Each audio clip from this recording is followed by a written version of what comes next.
Assalamualaikum warahmatullahi wabarakatuh. Perkenalkan, nama saya Thorik Alfiansyah Effendi, NPM 222151101, jurusan Pendidikan Matematika, Fakultas Keguruan dan Ilmu Pendidikan, kelompok 3.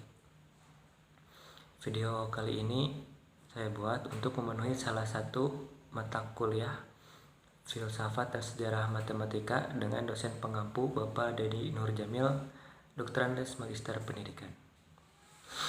Di video kali ini saya akan membahas tentang filsafat pendidikan idealisme. Idealisme merupakan suatu aliran filsafat pendidikan yang berpaham bahwa pengetahuan kebenaran yang paling tinggi adalah ide dari diri sendiri, bukan dari orang lain. Aliran idealisme ini menggunakan evaluasi esai karena efektif dalam proses belajar, mengajar, dan juga dapat meningkatkan keterampilan peserta didik dalam mengembangkan sosial. Jadi, aliran idealisme merupakan suatu aliran yang mengedepankan akal pikiran manusia sehingga sesuatu itu bisa terwujud atas dasar pemikiran manusia itu sendiri, bukan dari pemikiran makhluk lain. Makna idealisme. Makna idealisme menurut para ahli sebagai berikut.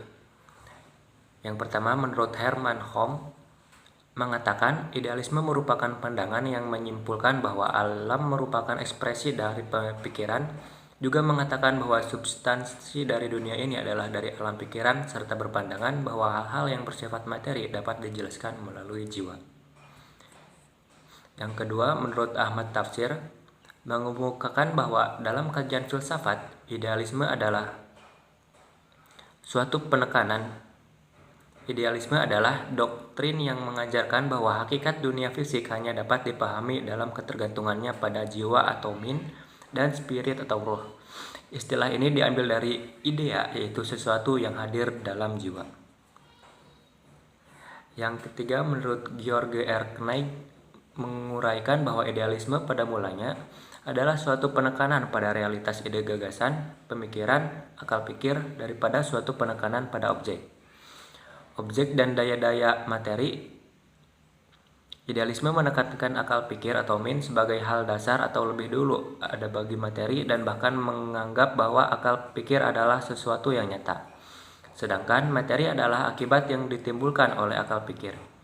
Menurutnya, ini sangat berlawanan dengan materialisme yang berpendapat bahwa materi adalah nyata ada, sedangkan akal pikir adalah sebuah fenomena pengiring.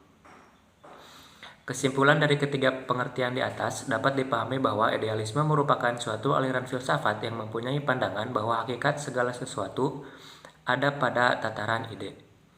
Realitas yang berwujud sebenarnya lebih dulu ada dalam realitas ide dan pikiran dan bukan pada hal-hal yang bersifat materi. Meskipun demikian, idealisme tidak mengingkari adanya materi. Materi merupakan bagian luar dari apa yang disebut hakikat terdalam, yaitu akal atau ruh, sehingga materi merupakan bungkus luar dari hakikat, pikiran, akal, budi, ruh, atau nilai. Menurut Plato, hakikat segala sesuatu tidak terletak pada yang bersifat materi atau bendawi, tetapi sesuatu yang ada di balik materi itu, yakni ide. Ide bersifat kekal, immaterial, dan tidak berubah. Walaupun materi hancur, ide tidak ikut musnah. Dalam mencari kebenaran, Plato berpendapat bahwa kebenaran tidak dapat ditemukan dalam dunia nyata, sebab dunia nyata ternyata tidak permanen dan selalu mengalami perubahan. Artinya bahwa dunia materi bukanlah dunia yang sebenarnya, tetapi hal itu merupakan analogi atau ilusi semata yang dihasilkan oleh panca indera. Kemudian pandangan filosofis idealisme. Pandangan filosofis idealisme dapat dilihat pada cabang-cabang filsafat, yaitu ontologi, epistemologi, dan aksiologi. A. Yang pertama, realitas akal pikiran atau kajian ontologi. Georg Kneip mengemukakan bahwa realitas bagi idealisme adalah dunia penampakan yang ditangkap dengan panca indera dan dunia realitas yang ditangkap melalui kecerdasan akal pikiran. Dunia akal pikir terfokus pada ide gagasan yang lebih dulu ada dan lebih penting daripada dunia empiris indrawi. Lebih lanjut, ia mengemukakan bahwa ide gagasan yang lebih dulu ada dibanding objek-objek penamaan itu sendiri diberikan oleh Schelling karena ia menganggap bahwa dunia bagi Fichte adalah suatu tempat memahami subjek. Solipsisme, suatu pandangan metafisika, mengatakan bahwa yang dapat dipahami hanyalah diri sendiri, dapat digolongkan dalam idealisme subjektif. Schelling menyebutkan demikian karena menurutnya alam adalah sekadar inteligensi yang dapat dilihat. Seluruh filosof yang berusaha mengidentifikasi realitas dengan ide, rasio, atau spirit sebagai Berkeley dapat digolongkan ke dalam idealisme objektif material. Dapat diilustrasikan dengan konstruksi sebagai kursi. Para penganut idealisme berpandangan bahwa seseorang haruslah telah mempunyai ide tentang kursi dalam akal pikirannya sebelum ia dapat membuat kursi untuk diduduki. Metafisika idealisme nampaknya dapat dirumuskan sebagai sebuah dunia akal pikir kejiwaan. Kemudian yang kedua yaitu kebenaran sebagai ide dan gagasan atau kajian epistemologi. Kunci untuk mengetahui epistemologi idealisme terletak pada metafisika mereka. Ketika idealisme menekankan realitas dunia ide dan akal pikiran dan jiwa, maka dapat diketahui bahwa teori mengetahui atau epistemologinya pada dasarnya adalah suatu penjelasan secara mental menyerap ide-ide, gagasan, dan konsep-konsep. Dalam pandangannya, mengetahui realitas tidaklah melalui sebuah pengalaman melihat, mendengar, atau meraba, tetapi lebih sebagai tindakan menguasai ide sesuatu dan memeliharanya dalam akal pikiran. Berdasarkan itu, maka dapat dipahami bahwa pengetahuan itu tidak didasarkan pada sesuatu yang datang dari luar, tetapi pada sesuatu yang telah diolah dalam ide dan pikiran. Kemudian yang ketiga yaitu nilai-nilai dari dunia ide atau kajian aksiologi. Aksiologi idealisme berakar kuat pada cara metafisisnya. Menurut George Knight, jagat raya ini dapat dipikirkan dan direnungkan dalam kerangka makrokosmos atau jagat besar dan mikrokosmos atau jagat kecil. Dari suatu pandang ini, makrokosmos dipandang sebagai dunia akal pikir absolut, sementara bumi dan pengalaman sensorik dapat dipandang sebagai bayangan dari apa yang sejatinya ada. Dalam konsepsi demikian, tentu akan terbukti bahwa baik kriteria etik maupun estetik dari kebaikan dan kemudian itu berada di luar diri manusia. Berada pada hakikat realitas kebenaran itu sendiri dari berdasarkan pada prinsip-prinsip yang abadi dan baku. Kemudian tipe filsafat idealisme. Yang pertama menurut Schelling menanamkan idealisme subjektif dan juga objektif. Idealisme subjektif bagi Fischer dan dunia adalah suatu tempat untuk memahami subjek. Sedangkan dari segi objektif, Schelling berpendapat bahwa alam adalah sekedar inteligensi yang dapat dilihat. Kemudian yang kedua menurut Hegel, menerima penggolongan Schelling yaitu idealisme subjektif dan juga objektif. Tetapi ia mengemukakan filsafatnya tesis antitesis dan Hegel juga mendirikan alur pemikirannya sendiri yang disebut idealisme absolut sebagai sintesis tertinggi dibandingkan dengan idealisme subjektif dan idealisme objektif. Kemudian yang ketiga, Immanuel Kant mempunyai filsafat idealisme tersendiri atau idealisme kritis, critical idealism. Yang keempat menurut Locke, sebagai penganut idealisme epistemologi yang mengatakan bahwa seseorang hanya dapat kontak dengan ide-ide atau pada kesempatan tertentu dengan sosok-sosok fisik. Yang kelima menurut Howison, menyebut filsafatnya idealisme personal. Dari berbagai tipe idealisme di atas, terdapat pengelompokan tentang jenis-jenis idealisme. Berikut akan diuraikan secara singkat tentang idealisme subjektif, idealisme objektif, dan personalisme rasional, etis, estetis, religius. Yang pertama, idealisme subjektif. Idealisme jenis ini kadang-kadang dinamakan mentalisme atau fenomenalisme.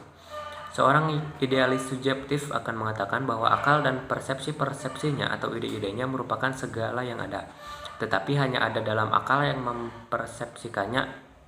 Idealisme ini diawali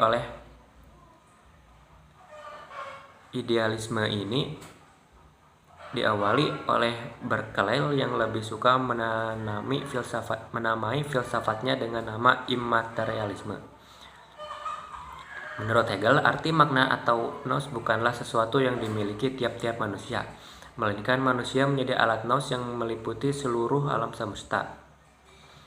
Perbuatan seseorang bukan berdasarkan kecakapannya sebagai individu, melainkan merupakan perbuatan nous yang mempergunakannya sebagai alat. Filosof yang meniti karir berfilsafatnya dimulai dari seminar, yaitu suatu pendidikan tinggi keagamaan. Dalam karya-karya pertamanya, Hegel berusaha untuk mendampingkan filsafat dengan Kristianitas. Yang kedua yaitu idealisme objektif. Filsuf idealis yang pertama kali dikenal adalah Plato. Ia membagi dunia dalam dua bagian. Pertama, dunia persepsi, dunia penglihatan, suara, dan benda-benda, dunia sesungguhnya.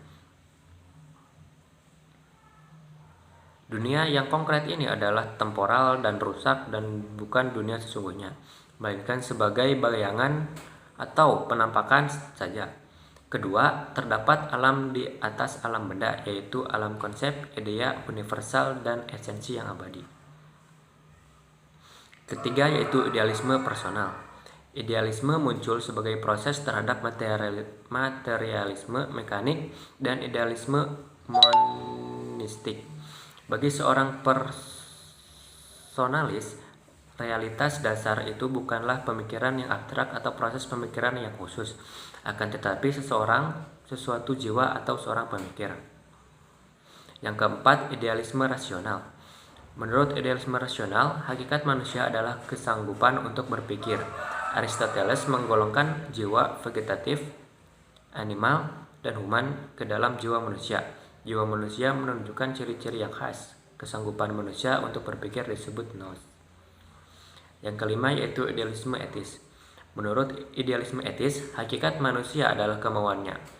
Manusia primer dipandang sebagai makhluk sosial. Kant pernah mengatakan bahwa segala sesuatu di alam semesta ini dapat diperalat, kecuali manusia sebagai makhluk berbudi merupakan tujuan terhadap dirinya sendiri.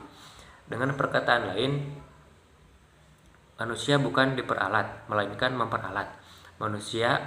Menurut Kant, hukum kesusilaan tidak datang dari luar diri manusia, tetapi datang dari budinya sendiri. Yang keenam, idealisme estetis. Memandang perasaan sebagai hakikat manusia menurut Goethe. Kenyataan merupakan karya kesenian, demikian pula kehidupan manusia. Berdasarkan pembawaannya yang wajar, manusia harus menjadi kepribadiannya yang selaras dengan seluruh kosmos.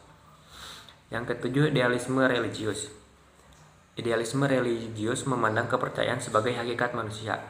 Menurut Plato, manusia dengan erosnya senantiasa menuju pada idea bersifat rohani. Sebenarnya, kehidupan di dunia adalah maya. Kehidupan yang sejati hanya ditemukan di dalam idea, yaitu Tuhan merupakan idea tertinggi. Agustinus memandang Tuhan sebagai ruh yang menciptakan ide-ide itu. Kemudian implikasi idealisme terhadap pendidikan. Menurut para filsuf idealisme, pendidikan bertujuan untuk membantu perkembangan pikiran dari diri pribadi siswa. Mengingat bakat manusia berbeda-beda, maka pendidikan yang diberikan kepada setiap orang harus sesuai dengan bakatnya masing-masing. Kaum idealis mendukung kurikulum berdasarkan bidang studi yang di dalamnya berbagai ide atau konsep tersusun dan berhubungan satu sama lain. Di sisi lain, idealisme Plato banyak memberikan pengaruh dan sumbangan ke dalam dunia pendidikan, di mana Plato mendasari bahwa pendidikan itu kaitannya dengan sangat perlu, baik bagi dirinya selaku individu maupun warga negara, dan ditambahkannya bahwa pelaksanaan pendidikan harus diberikan kebebasan untuk mengikuti ilmu. Pendidikan itu sebenarnya merupakan suatu tindakan pembebasan dari belenggu ketidaktahuan dan kebenaran. Dengan pendidikan, orang-orang akan mengetahui apa yang benar dan apa yang tidak benar. Dengan pendidikan pula, orang-orang akan mengenal apa yang baik dan apa yang tidak baik, dan juga akan menyadari apa patut dan apa yang tidak patut. Dan yang paling dominan dari semua itu adalah bahwa pendidikan mereka akan lahir kembali. Dengan demikian jelas pula bahwa peranan pendidikan yang paling utama bagi manusia adalah pembebasan dan memperbarui. Pembebasan dan pembaharuan itu akan membentuk manusia utuh, yakni manusia yang berhasil menggapai segala keutamaan dan moralitas jiwa, mengantarkannya ke idea yang tinggi, yaitu kebijakan, kebaikan, dan keadilan. Untuk melihat implikasi idealisme lebih lanjut, berikut adalah aspek-aspek pendidikan dalam tinjauan filsafat idealisme, meliputi peserta didik, pendidik, kurikulum, metode pendidikan, tujuan pendidikan, dan pandangan terhadap sekolah. Yang pertama yaitu peserta didik atau anak didik. Bagi idealisme, peserta didik dipandang sebagai suatu diri mikrokosmis, jagat kecil yang berada dalam proses becoming, menjadi lebih mirip dengan diri absolut. Kalangan idealisme melihat anak didik sebagai seseorang yang mempunyai potensi untuk tumbuh baik secara moral maupun kognitif. Pendidikan berfungsi untuk mengembangkan ke arah kepribadian yang sempurna. Yang kedua yaitu pendidik atau guru. Peran guru adalah menjangkau pengetahuan tentang realitas dan menjadikan teladan keluhan etis. Ia adalah pola panutan bagi para murid untuk diikuti baik dalam kehidupan intelektual maupun sosial. Yang ketiga yaitu kurikulum. Bagi idealisme, kurikulum merupakan organ materi intelektual atau disiplin keilmuan yang bersifat ideal dan konseptual. Sistem konseptual yang bervariasi tersebut menjelaskan dan didasarkan pada manifestasi khusus yang absolut. Yang keempat, metodologi pembelajaran. Dalam proses pembelajaran, kata-kata tertulis maupun terucap merupakan metode yang digunakan oleh penganut idealisme. Melalui kata-katalah, ide dan gagasan dapat beralih dari suatu akal pikir menuju akal pikir lainnya. Tujuan dari metode ini dapat dirumuskan sebagai penyerapan ide dan gagasan. Metodologi guru di ruang kelas seringkali dilihat dalam bentuk lecturing atau penyampaian kuliah dengan pengertian pengetahuan ditransfer dari guru ke murid. Yang kelima itu tujuan pendidikan. Tujuan pendidikan menurut idealisme adalah mendorong anak didik untuk mencari kebenaran dan hidup dalam kebenaran tersebut, berarti bahwa individu-individu pertama kali harus mengetahui kebenaran tersebut. Berdasarkan paparan para ahli, dapat disimpulkan bahwa idealisme merupakan salah satu aliran filsafat yang mempunyai paham bahwa hakikat dunia fisik hanya dapat dipahami dalam kaitannya dengan jiwa dan roh. Implikasi filsafat dalam pendidikan adalah sebagai tujuan untuk membentuk karakter, mengembangkan bakat atau kemampuan dasar, serta kebaikan sosial. Kurikulum pendidikan liberal untuk pengembangan kemampuan dan pendidikan praktis untuk memperoleh pekerjaan. Metode diutamakan metode dialektika atau saling mengaitkan ilmu yang satu dengan ilmu yang lainnya. Tetapi metode lainnya efektif dan dapat dimanfaatkan. Peserta didik bebas untuk mengembangkan kepribadian, bakat, dan kemampuan dasarnya. Pendidik bertanggung jawab dalam menciptakan lingkungan pendidikan melalui kerjasama dengan alam. Mungkin sekian yang dapat saya sampaikan. Terima kasih. Wassalamualaikum warahmatullahi wabarakatuh.